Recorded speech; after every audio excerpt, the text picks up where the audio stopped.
মানুষকে আল্লাহ তাআলা পারফেক্ট হিসেবে তৈরি করেন। নাথিং ইজ পারফেক্ট এক্সেপ্ট আল্লাহ। আল্লাহ ছাড়া কোনো কিছু পারফেক্ট না, ওদের পারফেকশনের পেছনে দৌড়ে লাভ নাই। আল্লাহ সুবহানাহু ওয়া তাআলা মানুষের অন্তরের দিকে তাকান। অন্তরের দিক থেকে মানুষকে রিচ হওয়া লাগে, অন্তরের দিক থেকে মানুষকে ধনী হওয়া লাগে। কারণ যে অন্তরের দিকে আল্লাহ তাআলা তাকাবেন, সে অন্তরটা আপনি কেমন প্রস্তুত করেছেন, ভেরি ইম্পর্টেন্ট। ওমর ইবনে আব্দুল আজিজ রাহিমাহুল্লাহ তিনি বলতেন, বলে তাআলাও, আসো আমরা একটু মৃত্যু নিয়ে আলোচনা করি, এবং তারপরে তাদের অন্তরগুলো নরম হতো। আচ্ছা, কিয়ামতের দিন আল্লাহর সামনে দাঁড়াবেন কিভাবে? যদি আল্লাহ প্রশ্ন করেন, আমি তোমাকে কিতাব দিয়েছি, তুমি কি পড়েছো, তুমি কি বুঝেছো, তুমি কি তার প্রতি অ্যাটেনশন দিয়েছো? ফাইদা কাদাইতুমুস সালাতা ফাযকুরুল্লাহা কিয়ামান ওয়া কুউদান ওয়া আলা জুনুবিকুম ফাইদা কুদিয়াতিস সালাতু ফান্তাশিরু ফিল আরদি ওয়াবতাগু মিন ফাদলিল্লাহ ওয়াযকুরুল্লাহা কাসীরা। ইবাদতের মূল লক্ষ্য কি? প্রত্যেক আলোচনার পরে, ইবাদতের পরে আল্লাহ তাআলা বলেছেন, তারপর তোমরা আমার জিকির করো। যেমন সূরাতুল জুমাতে শেষের দিকে আল্লাহ কি বলেছেন? ফাইদা কুদিয়াতিস সালাহ, when salat is finished, over, তারপরে কি করো? ফান্তাশিরু ফিল আরদ, স্প্রেড ওভার দ্য আর্থ, জমিনে ছড়িয়ে পড়ো। ওয়াবতাগু মিন ফাদলিল্লাহ, তোমাদের রিজিক সন্ধান করো, কারণ মসজিদে তোমার পড়ে থাকার নির্দেশ আমি তোমাকে দিচ্ছি না। যখন এটা শেষ, তখন তোমরা জমিনে ছড়িয়ে পড়ো। জমিনের মালিক হতে হবে তোমাদেরকে। এই জমিনের মালিক হতে হবে কাদেরকে? মুসলমানদেরকে। নাহলে তো কাফের মুশরিকরা, ইহুদি খ্রিস্টানরা মালিক হয়ে এরপর আপনাদের দেশে বোম ফেলে এরপর আপনাদের দেশ ধ্বংস করে ফেলবে। তাহলে আপনাদেরকে জমিনের কর্তা হতে হবে, মালিক হতে হবে, কারণ আপনাদেরকে জমিনের মালিক হিসেবে আল্লাহ বানিয়েছেন। ইন্নী জাইলুন ফিল আরদি খলিফা, আমি এই জমিনে তোমাদেরকে খলিফা বানাইছি। খলিফা মানে কি? খলিফা মানে তো জমিনের মালিক। ওয়ালাকাদ কাতাবনা ফিজ জাবুরি মিন বাদি যিকরি আন্নাল আরদা ইয়ারিসুহা ইবাদিয়াস সালিহুন, আমি সকল আসমানি কিতাবে এটা লিখে দিয়েছি যে এই জমিনের মালিক হবে আমার নেককার বান্দারা, প্রিয় বান্দারা। এবং আমরা কথায় কথায় কেবল দুনিয়া ছেড়ে দাও, দুনিয়া ছেড়ে দাও, আমরা এ কথা যখন আপনাদেরকে বলি তখন আমাদের উদ্দেশ্য থাকে ভিন্ন। আমরা বলি যে দুনিয়াটাকে আপনাদের হার্টে নিয়ে যান না, আপনাদের হার্টের জিকির দুনিয়ারে বানাবেন না, আপনাদের হ্যান্ডে থাকুক দুনিয়া। দুনিয়া আপনারা পরিচালনা করবেন, কিন্তু হ্যান্ডে থাকবে, হার্টে থাকবে কে? আল্লাহ। হার্টে থাকবে আল্লাহ, দুনিয়া থাকবে হ্যান্ডে। যেমন ওমর রাদিয়াল্লাহু তাআলা আনহু, অর্ধ পৃথিবীর শাসক, রাতের বেলা আবার দাঁড়িয়ে বলতেন, হে আল্লাহ, তুমি কি ওমরকে ক্ষমা করেছো? তাইলে আমি আমার নিজকে কংগ্রেচুলেশন জানাতে পারি। আর যদি তুমি আমাকে ক্ষমা না করো, তাহলে আমার অবস্থা কি হবে? সারা দুনিয়া শাসন করেন। ওমরের ভয়ে বাঘ এবং ছাগল এক জায়গায় পানি খায়, কারণ বাঘ জানতো, নেকড়ে বাঘ জানতো, যদি আমি ছাগলের অন্যায় ভাবে তাকে কোনো কিছু করি, তাহলে ওমর আমারে ধরে ফেলবে রাদিয়াল্লাহু তাআলা আনহু। তখন রাসূল সাল্লাল্লাহু আলাইহি ওয়াসাল্লাম বলছেন, ওমর, আপনাকে শয়তান দেখলে আরেক রাস্তা দিয়ে পালায়, ও আপনার রাস্তা দিয়ে যায় না। বলি আসলে এরকমই? বলে হ্যাঁ, ও আপনার প্রচন্ড ভয় পায়। সে ওমর রাদিয়াল্লাহু রাতের বেলা তিনি আবার আশায়ে মুবাশশারা, জান্নাতের সুসংবাদপ্রাপ্ত দ্বিতীয় সাহাবী, এরপর রাতের বেলা কাঁদে, আবার দুনিয়া শাসন করে। এইরকম মানুষ আমাদের হওয়া লাগবে, এরকম মানুষ আমাদের হওয়া লাগবে। দুনিয়াকে নিজেদের নিয়ন্ত্রণের অধীনে নিয়ে আসতে হবে।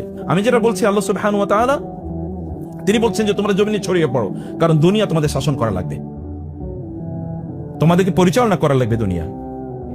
দুনিয়াকে মানুষের জন্য কল্যাণ করো তোমাদের করতে হবে। কেবল তোমরা কনজিউমার হবা না, কেবল তোমরা খাদক হবা না, কেবল তোমরা বাজারে গিয়ে জিনিস কেন বা এরকম মানুষ হবা না। মুসলমানদের দেশগুলো এখন ইহুদি খ্রিস্টানদের মার্কেট, ওদের পণ্যগুলো মুসলমানদের দেশে বিক্রি হয়, কিন্তু মুসলমানরা কোনো পণ্য বানায় না, এরা সব হলো এখন খাদক। অথচ মুসলমানরা বানানোর কথা ছিল, ওরা আমাদেরটা নিয়ে বেনিফিট হওয়ার কথা ছিল। কারণ রাসূলুল্লাহ বলেছেন, আল মুমিনু খায়রুন কুল্লু, ইমানদার তো সবচেয়ে বেশি কল্যাণকর। ইমানদারের সবচেয়ে বেশি কল্যাণ করবেন, তার কাজ হচ্ছে কল্যাণ করা, মানুষের জন্য কল্যাণ করবেন। খায়রুন নাসি আনফাউহুম, রাসূলুল্লাহ বলেছেন সবচেয়ে উত্তম মানুষ তিনি, যিনি মানুষের কল্যাণ করেন বেশি, তিনি সবচেয়ে উত্তম। অথবা আমাদেরকে এরকম উত্তম মানুষ হওয়ার কথা ছিল। প্রিয় ভাইরা, মসজিদ থেকে বের হয়ে যেতে হবে, লক্ষ্য একটাই, দুনিয়া নিয়ন্ত্রণ করা, কিন্তু অন্যায় হবে না। কিভাবে? ন্যায়ভাবে দুনিয়া নিয়ন্ত্রণ করা। তারপরে আল্লাহ তাআলা বললেন, ওয়াজকুরুল্লাহ কাসীরা, শুধু ওয়াজকুরুল্লাহ না, ওয়াজকুরুল্লাহ কাসীরা, আল্লাহকে বেশি বেশি স্মরণ করো। তার মানে আপনি যখন দুনিয়াও পরিচালনা করছেন, তখন আপনার অন্তরে কে আছে? আল্লাহ সুবহানাহু ওয়া তাআলা আছেন। আপনার লক্ষ্য মহান আল্লাহ সুবহানাহু ওয়া তাআলা এর সন্তুষ্টি অর্জন করা। ফাজকুরুল্লাহ কাসীরা ফাজকুরুল্লাহ কাযিকরিকুম আবাকুম ওয়াস্তাগফিরুল্লাহ, তোমরা আল্লাহর কাছে তওবা করো, ইস্তিগফার করো, তোমরা আল্লাহ জিকির করো। নবীজি সাল্লাল্লাহু আলাইহি ওয়াসাল্লাম একই কথা বলেছেন, ইন্নামা জুইলাত তাওয়াফু ওয়াস-সা'য়ু বাইনাস সাফা ওয়াল মারওয়া ওয়া রামিউল জিমার ওয়াল মাবিতু বিমিনা লিইকামাতি যিকরিল্লাহ। রাসূল সাল্লাল্লাহু আলাইহি ওয়াসাল্লাম বলেছেন, তোমরা যে বাইতুল্লাহ তাওয়াফ করো, তোমরা যে সাই করো সাফা এবং মারওয়ায়, তোমরা যে মিনায় রাত্রি যাপন করো, এবং তোমরা যে জামারাতে গিয়ে পাথর মারো, প্রত্যেকটা কাজের লক্ষ্য উদ্দেশ্য হলো কি? আল্লাহর জিকিরটা অন্তরে প্রতিষ্ঠিত করে দেয়া। জিকির মানে কি জানেন আপনারা? হাতুড়ি ব্যবহার করি, অথবা যখন এই যে দা বা বডি ইত্যাদি ব্যবহার করি, বা তলোয়ার, এটা যে হ্যান্ডেলটা আছে না, হ্যান্ডেলটা কি তুলনামূলক একটু শক্ত থাকে নাকি দুর্বল থাকে বলেন তো? এটাকে আরবিতে বলে যাকারুন। এটা আরবিতে কি বলে? যাকারুন। আপনি যখন জিকির করেন তখন ভেতর থেকে এরকম শক্তিশালী হয়ে ওঠেন, এরকম শক্তিশালী হয়ে ওঠেন। জিকির মানে কি বলেন তো? কার স্মরণ? আল্লাহর স্মরণ। যে ব্যক্তি আল্লাহকে স্মরণ করে, আল্লাহ কি বলেছেন? ফাজকুরুনি আযকুরুকুম, তোমরা আমাকে স্মরণ করো, আমি তোমাদের কথা স্মরণ করব। আনা ইনদা, তিনি হাদিসে কুদসিতে বলেছেন, আনা ইনদা যন্নি আবদি ওয়া আনা মাআহু ইযা যাকারানি। আমার বান্দা আমারে যেমন মনে করে আমি তেমনই, ও যখন আমার কথা স্মরণ করে তখন আমি সেখানে সাথে সাথে উপস্থিত হয়ে যাই। আল্লাহর জিকির ছাড়া কোনো মানুষ কোনোদিন শক্তিশালী হতে পারে না, অসম্ভব, ইম্পসিবল। ওয়ালা তাকুনু কাল্লাযীনা নাসুল্লাহা ফাআনসাহুম আনফুসাহুম উলাইকা হুমুল ফাসিকুন। আল্লাহ তাআলা বলেছেন, তোমরা তাদের মতো হয়ে যেও না যারা আমাকে ভুলে যায়। যদি ওরা আমাকে ভুলে যায় তাইলে আমি ওদের নিজেদেরকে ভুলিয়ে দেব। ওরা নিজেদেরকে তখন আর মনে রাখতে পারবে না। Most of the people are of this kind and category. অধিকাংশ লোকই তাদের নিজেদেরকে চেনে না, বুঝে না। আমি যে কথা বলি আপনাদেরকে বলতে চাই, তাহলে প্রিয় ভাইয়েরা বোনেরা, আমাদের অনেক বড় প্রজেক্ট আছে, কিন্তু আপনার সবচেয়ে বড় প্রজেক্ট হলো আপনার নিজের জীবন। আপনার সবচেয়ে বড় প্রজেক্ট আপনার নিজের জীবন। আপনার নিজের জীবনটা আপনি কিভাবে সাজাচ্ছেন বলেন? হু আনফুসাকুম ওয়া আহলিকুম নারা, জাহান্নাম থেকে বাঁচার জন্য আমার কোনো প্রজেক্ট আছে? আমার নিজকে আমি কোথায় দেখতে চাই আফটার 1 year and 2 years, অথবা কোথায় এখন আমি অবস্থান করছি? এটা হলো লাইফ প্রজেক্ট, ব্যক্তিগত জীবনের প্রজেক্ট। এই জীবনের প্রজেক্টটা আমাদেরকে যদি আমরা নিতে পারি, তখন আমরা আল্লাহ সুবহানাহু সাথে আমাদের রিলেশনটা আমরা স্ট্রং করব। এই সব কিছুর মালিককে বলেন তো? এই কুল কায়নাতের মালিককে। তার সাথে যদি আপনার রিলেশন থাকে তাহলে কেমন হইতে পারে বলেন? জিবরিল এসে বললেন, ইয়া রাসূলুল্লাহ, আল্লাহ পাঠাইছে আমাকে এই আপনার কাছ থেকে অনুমতি নেওয়ার জন্য, এই উহুদ পাহাড়টাকে আমি সোনা বানিয়ে দিতে চাই। যখন তায়েফবাসী তাকে অত্যাচার করলো, তখন পাহাড়ের ফেরেশতা জিবরিলের সাথে এসেছেন আলাইহিস সালাম, এবং বললেন যে, জিবরিল বলেন উনি এসেছেন, তার মেসেজ আছে কি? বলে আল্লাহ পাঠিয়েছেন আমাকে এই উদ্দেশ্যে, আপনি যেন অনুমতি দেন। যদি আপনি অনুমতি দেন তাহলে এই যে দুটো পাহাড় আছেন, এই বিশাল পাহাড়, এই বিশাল পাহাড় তায়েফবাসীর উপর আমি ছুঁড়ে মারব। দেখছেন পরিস্থিতি কি? কারণটা কি? কারণটা কি বলেন? আল্লাহর সাথে ডাইরেক্ট কানেকশন, রিলেশন। আল্লাহর সাথে রিলেশন তৈরি করার জন্য কোনো ইন্টারমিডিয়ারি লাগে? কোনো মাধ্যম লাগে? কোনো মাধ্যম লাগে না তো। বদরের যুদ্ধ 313 জন, আগেন বদরের যুদ্ধ 313 জন, ওইদিকে বিশাল বাহিনী 313 জনের মধ্যে তাদের সাথে কেবল 2টা তলোয়ার আছে, আর কিছু নাই। তীর খুবই কম, এবং বর্ষা তো নাই বলতে গেলেই চলে। নবীজি সাল্লাল্লাহু আলাইহি ওয়াসাল্লাম সবাইকে যুদ্ধের ময়দানে প্রস্তুত করে দিলেন। তিনি এসে তার মাথার উপর দাঁড়ালেন, নামাজে দাঁড়িয়ে গেলেন, এবং আল্লাহকে বললেন, আল্লাহ, এই ছোট্ট একটা বাহিনী এই যুদ্ধের ময়দানে যদি পরাজিত হয় তাহলে তোমার ইবাদত কে করবে আমি জানি না, আর ইবাদত করার মতো কেউ থাকবে না। তিনি কাঁদছেন, এবং তার মাথায় যে কাপড় ছিল, আরবরা যেরকম কাপড় পরে যে সে পড়েছেন, এরকম পড়ে গিয়েছে। আবু বকর এটা এনে তুলে দিয়ে বললেন, ইয়া রাসূলুল্লাহ, যথেষ্ট, আপনি যথেষ্ট দোয়া করেছেন, আল্লাহ আপনার দোয়া কবুল করে নিয়েছে। এর মধ্যে জিবরিল আসলেন, এসে বলেন, আল্লাহ তাআলা আপনার দোয়া কবুল করেছেন, এবং আল্লাহ আমাকে মেসেজ দিয়ে পাঠিয়েছেন আপনাকে যুদ্ধের ময়দানে 1000, 3000, 5000 ফেরেশতা দিয়ে আল্লাহ তাআলা সাহায্য করবেন, এবং ফেরেশতাদের নেতা থাকবেন কি? জিবরিল আলাইহিস সালাতু ওয়াস সালাম। একবার জিবরিল এসে বলেন, ইয়া রাসূলুল্লাহ, আপনাদের মধ্যে শ্রেষ্ঠতম সাহাবী কে? আপনার সাহাবীদের মধ্যে শ্রেষ্ঠ কারা? তিনি বলেন, বদরের যুদ্ধে যারা অংশগ্রহণ করেছে। জিবরিল বলেন, আল্লাহ তাআলা আমাকে জানিয়েছেন ফেরেশতাদের মধ্যে শ্রেষ্ঠ তারাই যারা বদরের যুদ্ধে অংশগ্রহণ করেছে। কেমনি এমনি হয়েছে দেখেছেন? কাদেরকে নিয়ে গেছে? অথচ এখানে বেলাল ছিল, খাইতে পারতো না, রাদিয়াল্লাহু তাআলা আনহু। এদের তো খাবার নেই, এরা তো ক্রেতদাস। এরা আপনাদের দৃষ্টিতে ভিআইপি না, এদের কোনো স্ট্যাটাস নাই, এদের বিশাল বড় ফ্যাক্টরি নাই, বিশাল ক্ষমতাও নাই, চেহারাও এরকম একেবারে প্রিন্সের মতো করে এরকমও না।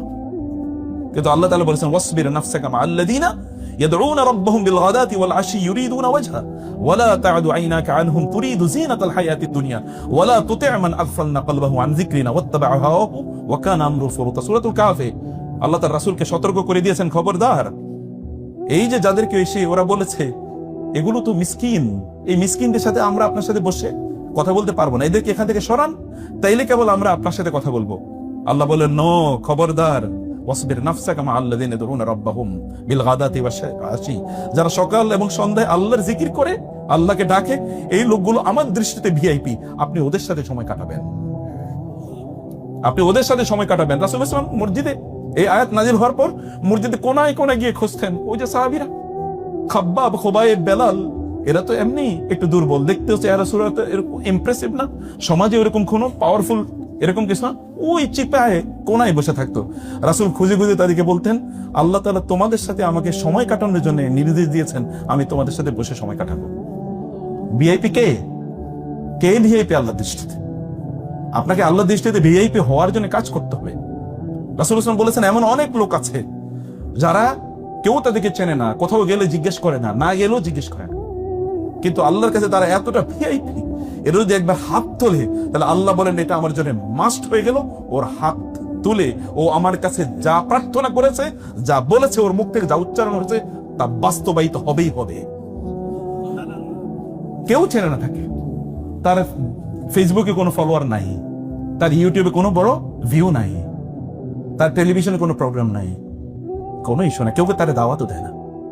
আল্লাহর কাছে ভিআইপি, এমন ভিআইপি নিজের বানাইতে হবে।